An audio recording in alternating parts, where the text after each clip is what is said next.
Welcome back to my channel. আমি মমতা। তোমরা সবাই কেমন আছো? আশা রাখছি যে যেখানে আছো প্রত্যেকে ভীষণ ভীষণ ভালো আছো। আমিও খুব ভালো আছি। দৈনন্দিনের মতো আজকেও দেখো নতুন একটা ব্লগ ভিডিও নিয়ে এলাম তোমাদের জন্য। তোমরা সবাই দেখো, খুব ভালো লাগবে, কেউ স্কিপ করবে না। পুরো ভিডিওটা তোমরা সবাই ওয়াচ করো। চলো দেখো, অনেক কাঁচা জমেছিল, সেই কাঁচাগুলো সব কাটছি। আর শীতের বেলা কাজ করতে করতে যে কখন টাইম কেটে যায়, কখন বেলা চলে যায় বুঝতেই পারি না। তো দেখো আমার কাঁচা কমপ্লিট হয়ে গেছে, ছাদে এসেছি এগুলো মেলতে। আমাদের বাড়ির ভেতরে উঠোনে না একটুখানি বেলা গড়িয়ে গেলে আর রোদ্দুর লাগতে চায় না, গাছপালার আড়ালে থেকে ছায়া ছায়া থাকে।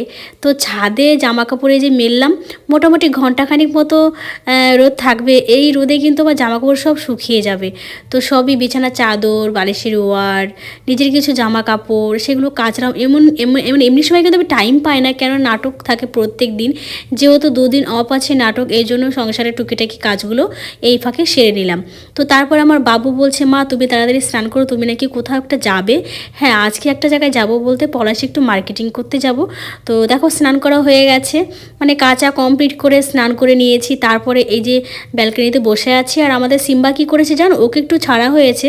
আমাদের ওই কুতু আছে, ওর সঙ্গে খেলতে খেলতে আমাদের পাড়ায় চলে গেছে। তো ওকেই মানে বসে বসে দেখছিলাম যে কখন আসবে, বাড়ি আসছিল না। তারপর দেখো ছাদে চলে এসেছি রোদ্দুর লাগাতে গায়ে। মানে শীতের সময় আমার রোদ্দুরে বসে থাকতে ভীষণ ভালো লাগে। আর এই যে দেখতে পাচ্ছ আমাদের ফলের গাছগুলো, তোমাদের দাদাভাইয়ের খুব শখের গাছ, খুব শখ করে গাছগুলো লাগিয়েছে।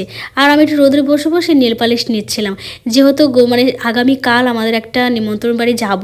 তো সত্যি নিমন্ত্রণ বাড়ি কোথায় যাচ্ছি না যাচ্ছি সেটাও আমি ব্লগ ভিডিও বানাবো, তোমাদেরকে দেবো, তোমরা সবাই দেখে নিও। দেখো তোমাদের সঙ্গে গল্প করতে করতে আমার বিছানা চাদর না শুকিয়ে গেছে।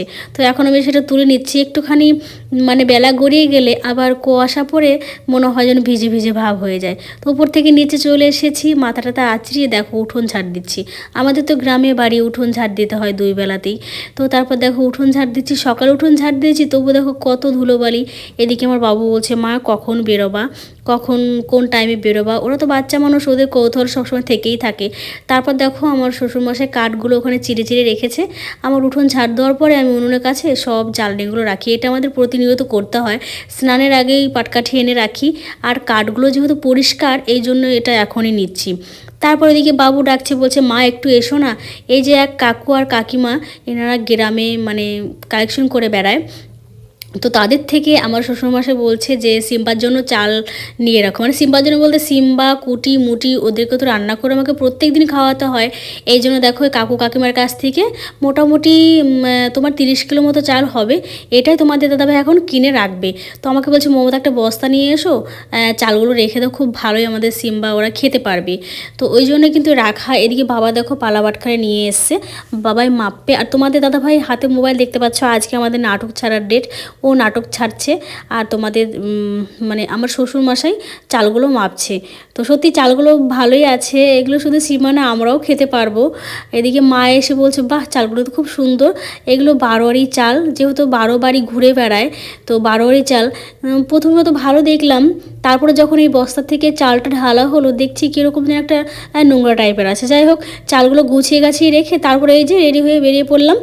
আর পলাশি যাওয়ার আগে আমি একটু যাব দীপা মামির বাড়িতে। তোমরা তো অনেকেই জানো দীপা মামির ভাসুর ঠাকুর মারা গেছে। আমি যেতে পারিনি যেদিন মারা গেছে। মেন কথা কি, মৃত্যু মানুষকে দেখতে গেলে আমার ভীষণ ভয় লাগে, কেন ভীষণ ভয়ের থেকে বেশি কষ্ট হয়। আর যেহেতু হালকা বয়সে ছিল মামা, এই জন্য। তো দীপা মামার বাড়ি থেকে দেখা করে এসে সোজা চলে এসেছি এই যে মার্কেটিংয়ে। যেহেতু আমরা একটা অনুষ্ঠান বাড়িতে যাব, তোমাদের দাদাভাইয়ের শীতের পোশাক আছে, তবুও এবছর শীত পড়তে না পড়তে মনে হলো যেন ওর জন্য একটা ভালো একটা সোয়েটার নিই।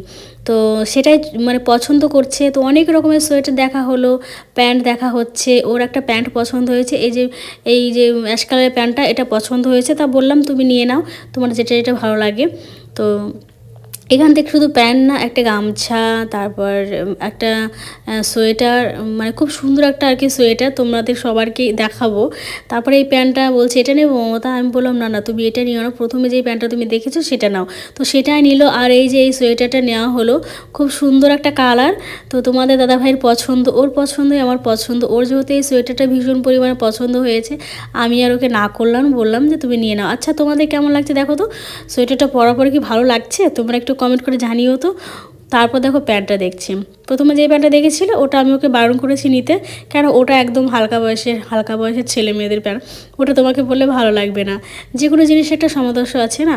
তো তারপর দেখো এই প্যান্টটা পছন্দ হওয়ার পর বলছে ঠিক আছে তোমার পছন্দে আমি এই প্যান্টটা নিচ্ছি। আমি বললাম ঠিক আছে নাও। বলো বরাবর তো সবসময়ই তোমার পছন্দই আমি সব কিছু ব্যবহার করি। দোকানদার বলছে হ্যাঁ, আর আপনাকে আয়নায় দেখতে হবে না।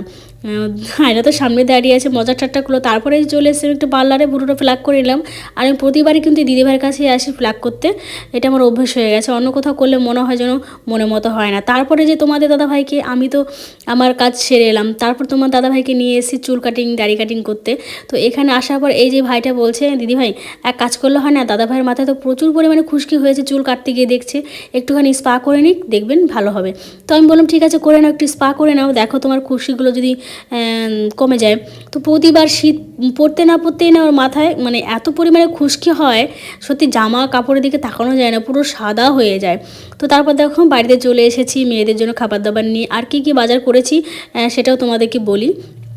ওই যে বললাম তোমাদের দাদা ভাইয়ের জন্য একটা সোয়েটার আর প্যান্ট, একটা গামছা নিয়েছি, আর হচ্ছে ভজা মামার জন্য একটা উইন সোয়েটার নেওয়া হয়েছে। তো খুবই সুন্দর দুজনের জিনিসটা খুবই ভালো হয়েছে। ভজা মামা কালকে পরবে, আমরা যখন অনুষ্ঠান বাড়িতে যাব তখন অবশ্যই দেখবে। আর মেয়েদের জন্য নিয়ে এসেছি বিরিয়ানি। তো মেয়েরা বিরিয়ানি খেতে ভীষণ ভালোবাসে, ওরা বাজারঘাটে গেলেই, হ্যাঁ সরি তোমাদেরকে একটা কথা বলতেই ভুলে গেছি, মেন কথা হচ্ছে মাফলার। তোমাদের দাদাভাইকে মাফলারটা আমি পছন্দ করে কিনে দিয়েছি, তোমরা তো দেখলে সাদা কালো চেক। আর এই যে হচ্ছে প্যান্টটা, এই যে খুবই সুন্দর লাগবে পরলে আমার মন মতো। তো যাই হোক সব কিছু তোমাদের দেখালাম, তোমাদের কেমন লাগলো তোমরা সবাই কমেন্ট করে জানিও। আর আমরা যে আগামী দিন আমরা একটা অনুষ্ঠান বাড়িতে যাচ্ছি, সেটাও একটা ব্লগ ভিডিও করব, সেটা তোমরা দেখবে। এই যে ভজা আমার রুইন সোয়েটার। তো এখন মেয়েদেরকে খেতে দিতে হবে, অনেকটাই রাত্রি হয়ে গেছে, এখন বাজছে রাত্রি 9টা। তো আমরাও কিছু খাবো বলতে বিরিয়ানি এনেছি, সেটাই খাবো। আচ্ছা আমার এই ব্লগ ভিডিওটা তোমাদের কেমন লাগলো তোমরা সবাই একটু কমেন্ট করে জানিয়েছো।